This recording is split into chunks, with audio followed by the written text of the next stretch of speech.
بسم اللہ الرحمن الرحیم۔ کتاب کا نام قانون شریعت ہے۔ اس کتاب کے مصنف حضرت مولانا شمس الدین جعفری رضوی ہیں۔ آپ دیکھ رہے ہیں PATF Islamic info YouTube channel. مزید اسلامک ویڈیوز کے لیے ہمارا چینل سبسکرائب کریں۔ نواقض وضو یعنی وضو توڑنے والی چیزیں۔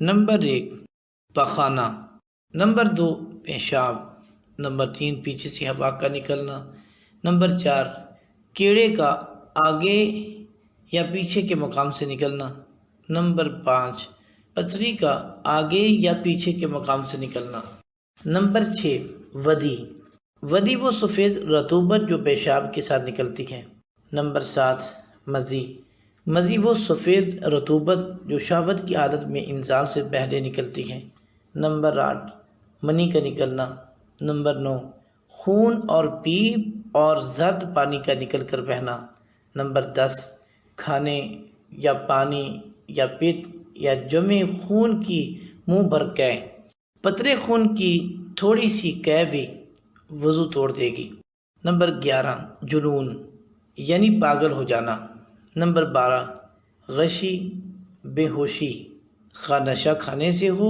یا بیماری سے، نمبر 13 اتنا نشہ کہ چلنے میں پاؤں لڑکھڑا جائیں، نمبر 14 علاوہ نماز جنازہ کے کسی نماز میں قہقہ لگانا، نمبر 15 نیند پوری طرح سو جانا، لہذا اونگنے یا بیٹھے بیٹھے جھونکے لینے سے وضو نہیں جائے گا، نمبر 16 مباشرت فاحشہ یعنی مرد اپنے اعلیٰ کو تندی کی حالت میں عورت کی شرمگاہ یا کسی مرد کی شرمگاہ سے ملائے یا عورت آپس میں ملائے اور کپڑا وغیرہ بیچ میں نہ ہو، ان سب چیزوں سے وضو ٹوٹ جاتا ہے۔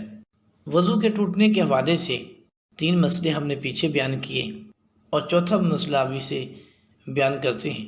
مسئلہ نمبر 4 دکھتی ہوئی آنکھ سے جو پانی یا کیچڑ بہتا ہے اس سے وضو ٹوٹ جاتا ہے اور وہ نجس بھی ہے، جس جگہ لگ جائے اس کا پاک کرنا ضروری ہے۔ مسئلہ نمبر 5 نماز میں اتنی آواز سے ہنسنا کہ خود اس نے سنا پاس والوں نے نہ سنا تو وضو نہ ٹوٹا، البتہ نماز ٹوٹ گئی۔ مسئلہ نمبر 6 اگر مسکرایا یعنی دانت نکلے اور آواز بالکل نہ نکلی تو اس سے نہ وضو جائے نہ نماز۔ مسئلہ نمبر 7 جو رطوبت آدمی کے بدن سے نکلے اور وضو نہ توڑے وہ نجس نہیں، جیسے وہ خون جو بہہ کر نہ نکلے وہ پاک ہے، جیسے سوئی چبھوئی اور خون چمک کر رہ گیا باہر نکل کر بہا نہیں تو وضو نہ جائے گا، یا تھوڑی قے جو منہ بھر نہ ہو وہ پاک ہے۔ منہ بھر قے کا مطلب یہ ہے کہ اسے بے تکلف روک نہ سکتا ہو۔ مسئلہ بلغم کی قے وضو نہیں توڑتی چاہے جتنی بھی ہو۔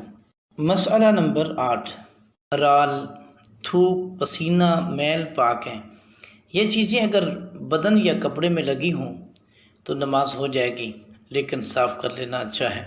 مسئلہ نمبر 9 جو آنسو رونے میں نکلتے ہیں نہ ان سے وضو ٹوٹے نہ وہ نجس ہیں۔ مسئلہ نمبر 10 گھٹنا یا سطر کھلنے سے، اپنا یا دوسرے کا سطر دیکھنے سے یا چھونے سے وضو نہیں جاتا۔ مسئلہ نمبر 11 دودھ پیتے بچے نے قے کی، اگر وہ منہ بھر ہے تو نجس ہے، درہم سے زیادہ جگہ میں جس چیز کو لگ جائے ناپاک کر دے گا، یعنی یہ قے کیا ہوا دودھ ہے، لیکن اگر یہ دودھ معدے سے نہیں آیا بلکہ سینے تک پہنچ کر پلٹ آیا تو پاک ہے۔ مسئلہ نمبر 12 وضو کے بیچ میں وضو ٹوٹ گیا پھر سے وضو کرے، حتیٰ کہ اگر چلو میں پانی لیا ہو پھر ہوا نکلی یہ پانی بیکار ہو گیا، اس سے کوئی عضو نہ دھوئے۔